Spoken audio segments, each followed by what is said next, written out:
Hi, friends. You are safe. You are loved. I see you. I hear you. You are enough.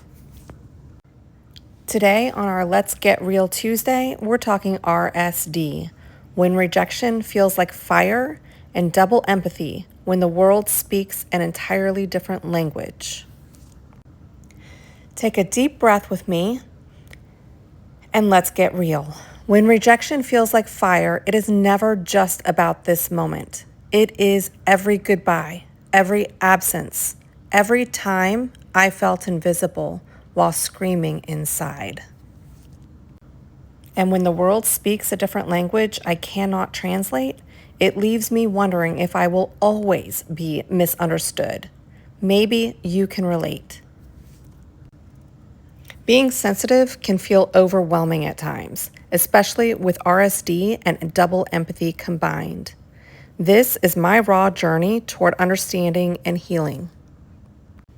For those listening who may not know but want to understand, double empathy is communication and empathy difficulties between autistic and non-autistic or neurotypical individuals.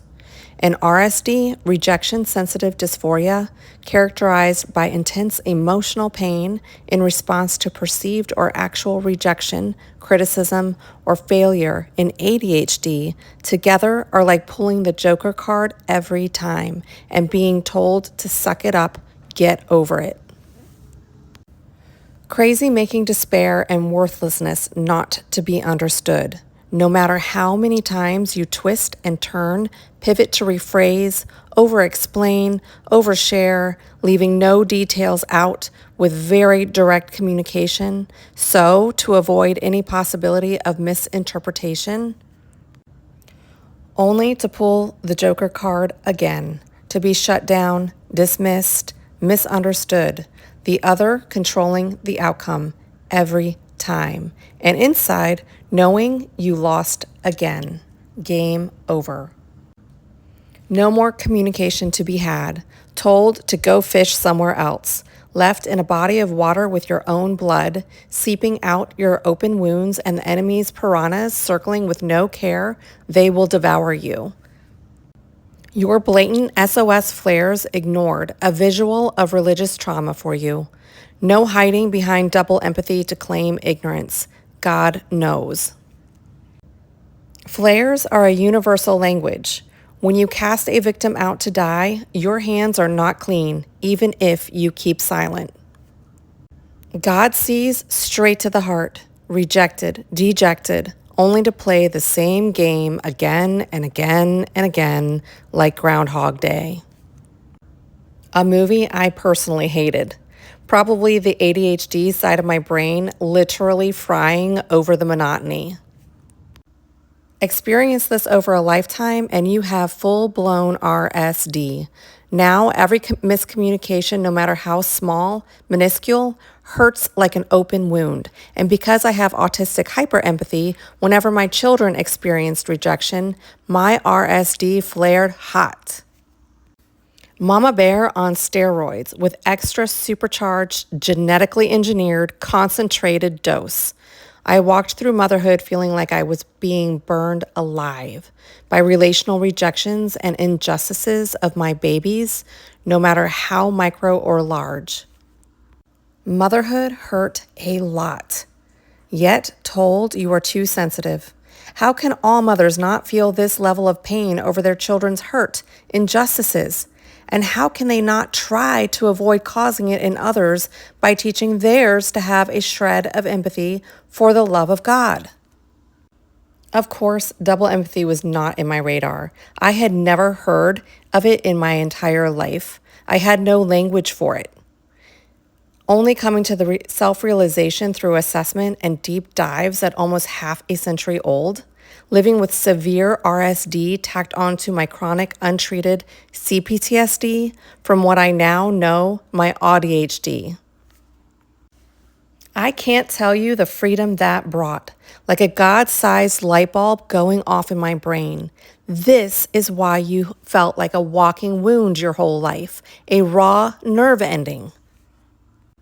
Why motherhood hurts so bad. Every time your babies experienced similar hurts living in a neurotypical world and worse, it doesn't take away the pain, but it explains, which helps my whole nervous system breathe, exhale, calm. Until the next flare from their lives, now young adults, for which I finally have the language to tell myself and better access my grounding tools with my therapist's help. Of course, the goal to eventually access my own more easily in the moment or at least soon after. In my little nuclear family, we all have a neurotype, so double empathy was never an issue in our home. The family motto I drilled into our little family system since they were small: life outside is harsh enough. We do not tear each other down. At home, we are safe. From rejection, fear, and being chronically misunderstood, we talk it out until we see each other. Nothing is left under the table or the carpet. In our home, we do not experience double empathy, and now I know why. Being a family filled with different neurotypes and the challenges they bring also makes us super close in ways that we don't experience in the world. For this, I am thankful for our collective neurodiversity. For me, in my healing journey, I've had to make drastic changes for my mental health. I have purged all my neurotypical relationships. I do not have a single intimate one.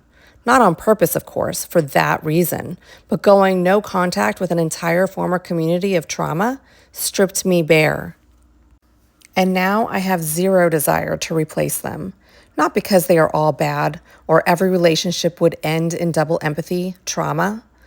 Because when you come from childhood trauma, you naturally attract the toxic ones, and these left me in chronic autistic burnout, shutdown, and CPTSD. I am reserving the very small energy reserve I have built in my therapy from nothing for those I can completely be myself and be safe around. My traumatized nervous system of almost half a century requires I limit risk and unnecessary triggers that are inevitable to occur between me and a neurotypical. It's not about grace, it's about survival. Your story may look completely different, and you may have a much higher energy reserve from positive pouring in from at least a few multiple safe places, or one really solid one in your childhood home. I really hope that for you. One might think I am a recluse. Perhaps in a neurotypical definition, I border, but I assure you I am not. In recovery, I have removed myself from mainstream life. I live with my husband, partner of 30 years, and our rescue pets. I FaceTime my young adult children every single day, and my whole being lights up to be connected to them. I removed all social media. The decision to go no contact 22 months ago, coming up on 2 years. That is why you will not find me on Instagram or Facebook. Cutting the cord to performative platforms tied to toxic people saved me the space to heal.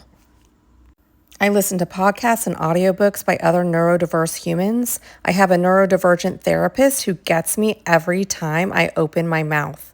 I do online pickup for groceries to avoid sensory overload and the uncomfortable social encounters that have no meaning or appeal.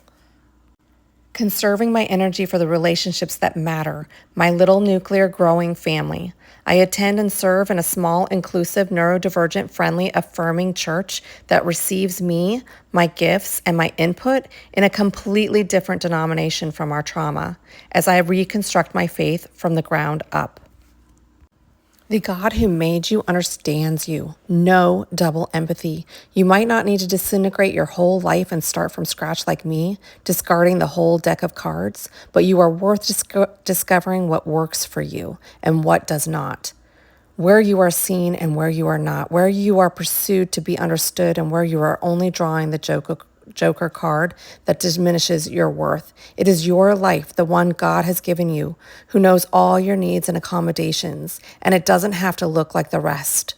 Seek his help in figuring out how you can live happier, more stable, and at ease, and seek neurodiversity affirming counsel to help you. You are loved. I am learning that my worth isn't found in translation. I carry my own language and my own fire, my own tenderness, and that is enough. You are enough. I see you. I hear you. With love, Rhea.